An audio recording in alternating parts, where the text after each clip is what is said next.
Thanks for the CPM Group for having us here. Doug and Alec and the CPM Group helped us with our debt financing a few years ago when we were putting the mine into production.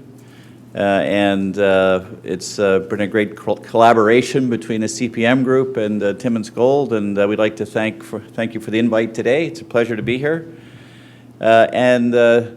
Actually, it's nice not to be looking at a screen right now because things haven't been the best the last couple of weeks.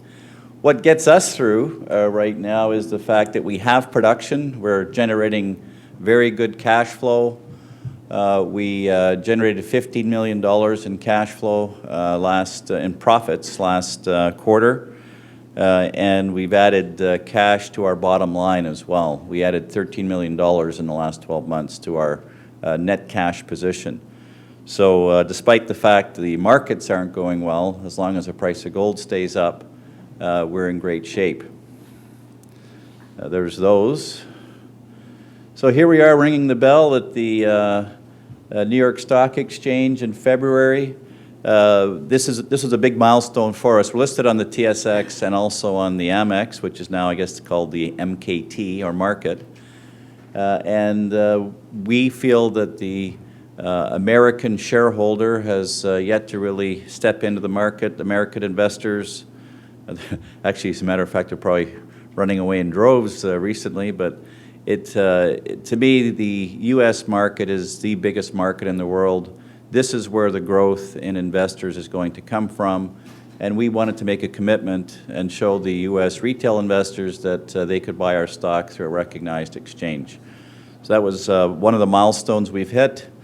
The next milestone for us really is 100,000 ounces of production this year. We'll start with a 25,000 ounce quarter. This next quarter, we did 21,500 last quarter. The cash costs are going up in response to lower grades at the mine as a result of lower cutoff grades. So now the target for us is to increase our throughput to catch up with the lower grade and produce 130,000 ounces in 2013. So we're adding more equipment. It's simply a matter of equipment now.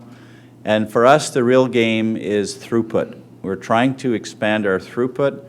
We want to produce as much gold as we possibly can in this cost environment because it's an excellent cost environment. We tend to lose sight of the big picture in that gold at current prices is still a record. It's higher than it was last year at this time. I remember the conference last year, I think gold was $1,500. Actually, it went up to $1,500 right after the conference. So we can't lose sight of the fact we're in a very good gold environment. When we first started the company in 2005, gold was at $425. So we had a little different vision back then that gold was going higher, and here it is, much higher. So the mine is ramping up still. The key highlights: the company's unhedged. We're growing our cash flow and profits. We expanded the gold resources by an extensive drilling program in 2011, and we added 2.2 million ounces to our resources in 18 months. We have a shareholder equity, or I guess book value you might call it, of $80 million. And when we printed this brochure, we had a market of $300 million. It's slipped since then, but we hope to get back there very quickly. So we're a cash flow story. We've always wanted to be a cash flow story, and for me, it's all about cash. It's a cash business. The gold mines of Northern Ontario all paid a good dividend, so a dividend is also something we're looking at very closely. We'd like to pay a dividend this year. Even a 5-cent dividend would be a 3% yield in the current environment, so that's only $7 million. We're actively trying to do that. Our share structure, 141 million shares out right now. We have the great shareholder list: Century Select, Baker Steel, Van Eck, RBC, Oppenheimer, Connor Clark.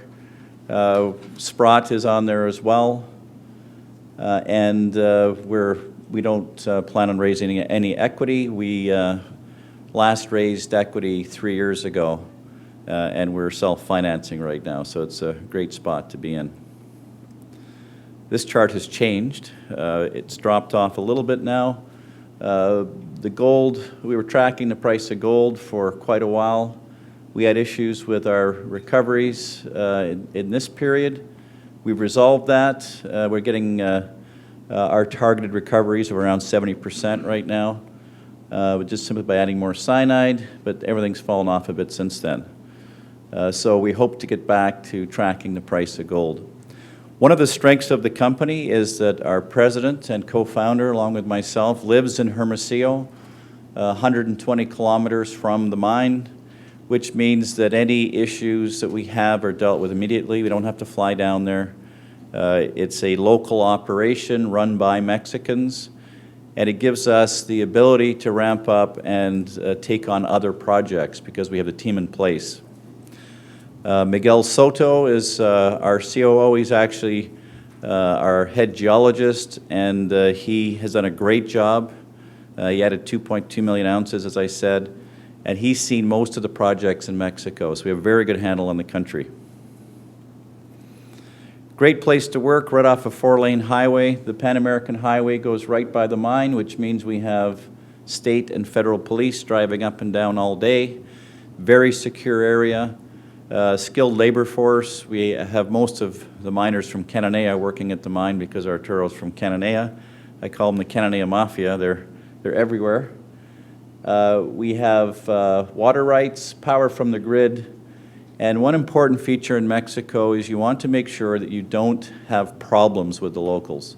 And the way you do that is to be proactive in the community and be aware of issues before they become problems. And we've been very good at that so far.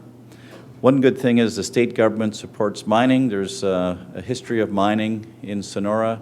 La Herradura is the big mine in the state. It's about 120 kilometers from us, and it's a 175,000 ounce a year producer, which is run by Fresnillo and Newmont as a joint venture. So you might recall last year we were bidding for Capital Gold on an unsolicited basis. Here's the San Francisco mine, our mine here. Here's the highway. It would have been a nice add-on for us to add 65,000 ounces a year of production. We were not successful in getting that mine. However, we did manage to drill off an equivalent resource, so it wasn't a major failure for us in the end. We also staked 200,000 hectares of claims running up to El Chinate, and these are very prospective claims. We have a very big land package in the district. It'll take us a few years to scratch the surface of that land package. So we did show last year, though, that we're not afraid to throw our hat in the ring for acquisitions. We're actively looking for acquisitions all the time. We're always gauging the market, and we'd really like to make an acquisition or a merger in the near future because the psychology is good right now for acquisitions, and we want to use that cash flow and our operating position at the mine to help other people put their mines in production or advance their projects. Here's a picture of the pit. This pit has expanded a lot over the years. It's gotten much bigger. It's about 1 kilometer long and 1 kilometer across, and it's going to get bigger as we extract more ore. There's a second pit 2 kilometers away, or actually a little less than that, 1.5 kilometers. We'll be mining that second pit at the end of this year, so we'll be producing from 2 separate pits. Operations, there's the contract miner, Pial of Spain, all new equipment. We built brand new crushers. We refurbished the gold plant. We have to add more carbon desorption capacity to take the gold and regenerate the carbon, take the gold out of the carbon and regenerate it. That'll be complete by the end of the year. Here's our production. It's going up 15 or 16,000, 21,500. We've added more capacity just recently, so that's our target of 25,000 ounces for the quarter coming up. The recoveries were a little low last year. We fixed that problem as well. Mining is a constant challenge. It's a daily effort to make things operate the way you want them to, and there's always something different coming along. The first thing for us was financing the construction of the mine. That's always a major challenge. We did that successfully. Then it's a question of building the mine according to specifications. Then it's a question of expanding your operations. Then it's a question of finding more reserves. Then you have to look at your recoveries. So we've met that challenge now by getting back to the proper recovery rate, simply by adding more cyanide and by increasing our pumping capacity to flush out the solutions. So the next challenge for us is to get our cash costs down. It's been a rising cash cost environment for the last 12 months. And when you get a declining gold price with a rising cash cost, you find that your margins get pinched. And I think that's a bit of the concern that some investors have right now. So I think we've seen kind of a maxing out of the rising costs, so hopefully gold is going to go back up here now and make up the margins. This is going to change. What I expect to see with our next 43-101 is a run rate of 100,000 for 2012, followed by 7 more years at 130,000 ounces. We'll probably have that out in 2 months, along with our new capacities and our new reserve. Here's the plan. Right now we're at about 14,000 tons per day. We have to upgrade the carbon columns. We've increased the flow rates. We have enough water to do that. Increase the mining fleet, which we've done. We have to install a rock scalping system, which is basically a pre-screening area for removing the fine material. We're blasting now differently to get more fines, and the fines will then be separated using a feeder and screen and removed and sent directly to the pads. That's a very low-cost way of adding more ounces. Then we have to put in a portable crusher by the end of the year to get us to the 32,000 tons a day, which gets us to 130,000 ounces a year. We've grown the reserves and resources. Right now we have a published reserve of 1.3 million ounces. And we added to that, but we haven't published the new reserve yet, so we have to increase that by the next couple of months. Now, one of the reasons we're in this district is that it's a very prolific area. We've got the La Herradura mine, as I mentioned. La Herradura is located here. San Francisco is here. And this is all along the Mojave-Sonora mega shear. And there's multi-million ounces of gold along that mega shear. So there's a lot of potential in the district. There's quartz pebbles, which are indicative of gold all the way along the desert. It's just a question now of more money and more drilling. We've added gold at the rate of about $10 per ounce, which means that we just have to continue drilling, and we should add it at the same rate, mainly around the pit. So here's where we're drilling right now. We have a small program going on with 2 drills. We had 9 drills last year. We're going to give our geologists a bit of a break after a 205,000 meter program, which cost us $17 million, which we funded from cash flow. We'll give them a bit of a break now. We're going to scout drill around this area, over here, and over towards the La Chichera pit. So the objective now is to find some higher grade areas and then bring in some more drills and drill around those areas. We feel, and our geologists are of the same view, that we've got about 5 million ounces somewhere in this picture. We just have to continue drilling. But for now, we want to add cash to the bottom line. You can see the pit, nice flat land. Here's the leach pads. We've got 32 hectares. Very easy to work here. As I said, 2-degree slope on the pads. Lots of flat land for expansion. And we own all the land in this picture. So it's, as I said, it's a great place to work. So that's Northern Sonora. In addition, we have the Tim claims.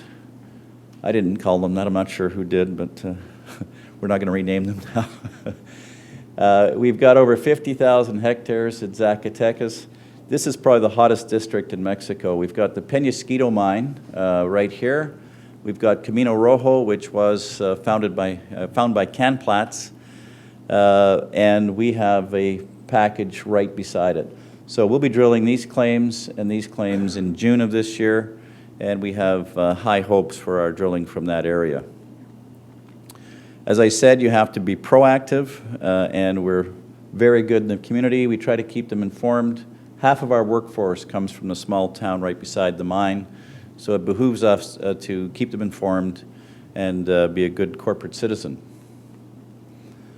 Here's our research coverage: Canaccord, Casimir, Jennings, Macquarie, MGI, M Partners, National Bank, and Union. I think the consensus right now is about a $3.25 target.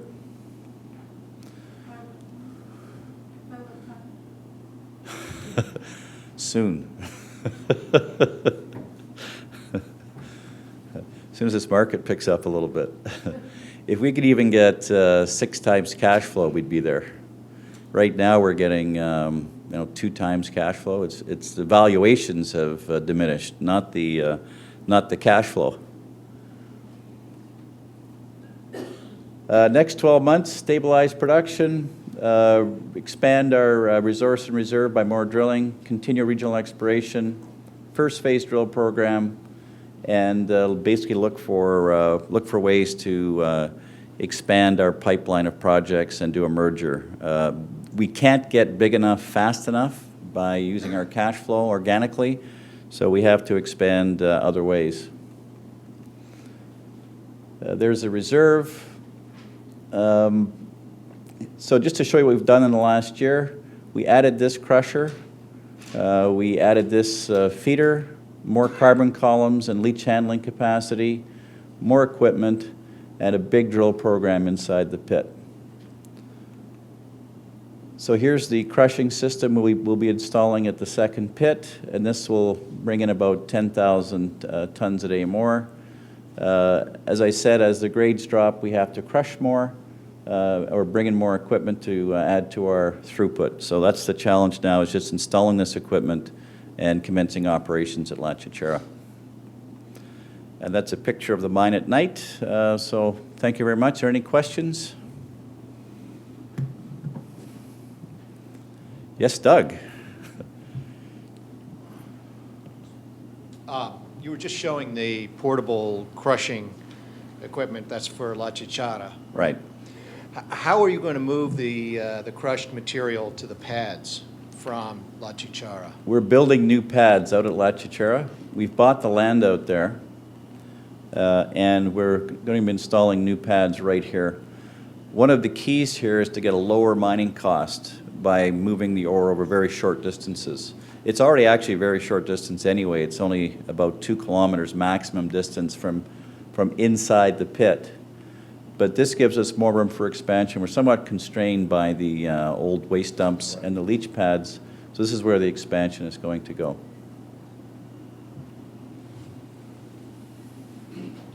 Yes? Several of the other presenters have kind of expanded their projections kind of over the next 3 years. You've very clearly outlined what your objectives are for this year. What is it going forward for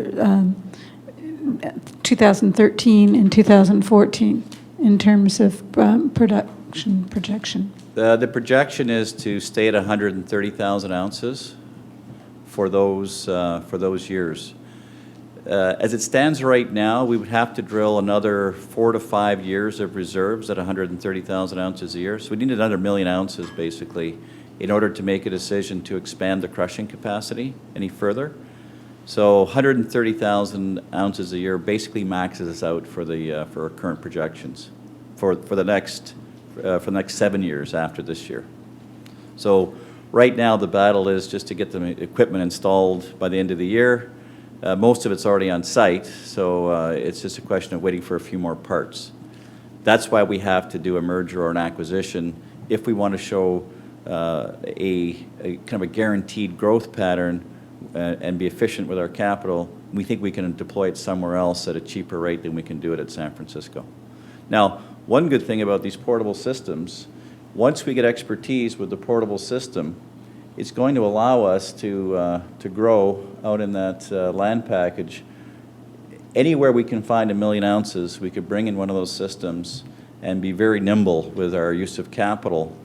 Deploy one of those systems with some leach pads and a carbon column, a series of carbon columns, and then take the carbon, the loaded carbon with the gold in it, take it out to our central plant That's a lot easier and more efficient than trying to process it all in one spot. So the regional exploration will, should help us to find million-ounce deposits where we can bring in this type of equipment. Well, okay, so I'm not as well-versed in the specifics of the mining industry, but you had just a few minutes ago said that you wanted to give the geologist and the drilling exploration a little bit of a hiatus, and Yep. now you're saying, but the pressure is on, we've got to find another million ounces. How are you reconciling those two statements? Well, right now, they're having a break, but the break's not going to last too much longer. As we add more cash, the real focus for this year is to add some cash, make sure we don't stretch ourselves too far while we're bringing in the equipment. It's costing us $15 million more this year. Don't get too stretched out. Next year is a drilling year. This year is not a big drilling year. So 13 is 13. Yeah. Okay, thank you. That answers Okay. my question. Yes? Do you have any ejido names here? There's ejidos all over the place. We bought the land from an ejido, actually two ejidos. And there's ejidos and there's some ranchers in the district as well. It's a combination. The good thing is that the most efficient use of this land is mining. It's scrub, thorn bushes, and some small oak trees. So we haven't had any resistance.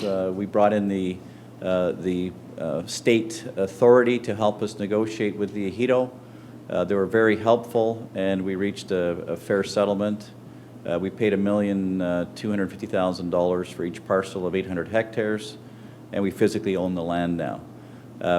We've actually had a lot of cooperation for drilling, access. If you have roads for cattle, it's actually very easy to bring in a drill rig. All the permitting is slowing down in Mexico, is that true? No, we've been pretty good with permitting. We have all the permits we need. It takes about 12 to 18 months for permitting in this area anyway. I'm not sure about other areas, but this area has been pretty good. Is that from the local authority or the federal authority? Permitting is federal. They seem pretty good, yeah. Yes, Doug? Do you want to expand a little bit on your plans for the land package in Zacatecas? Okay. Well, we plan to drill it. Where we are in Zacatecas, and the reason we like this project is there's two regional features. There's Mexico was created by various plates moving together, and they seem to line up on a 45-degree angle going this direction to the northwest. So there's one feature that cuts right through here, and there's these syncline-anticline features, which are fold zones. Now, there's also on top of that these magnetic highs where Penasquito is. They stand out because they're intrusives. They're like a big champagne glass coming straight up. But that gets you mineralization like you have at Penasquito. So our plan is to drill down here. We're drilling an anomaly that shows up on induced polarization, which is a charge going into the earth and coming back up. And that's where Camino Rojo is. There's no magnetic high at Camino Rojo. There's one here, and one over here. So we're hopeful that this will be a higher gold area, not a higher zinc, silver, lead area. And that's the plan down here. So it's the right address, right rock types. We haven't got a lot of information. We do have some targets. Now it's time to go in there and drill and see what happens.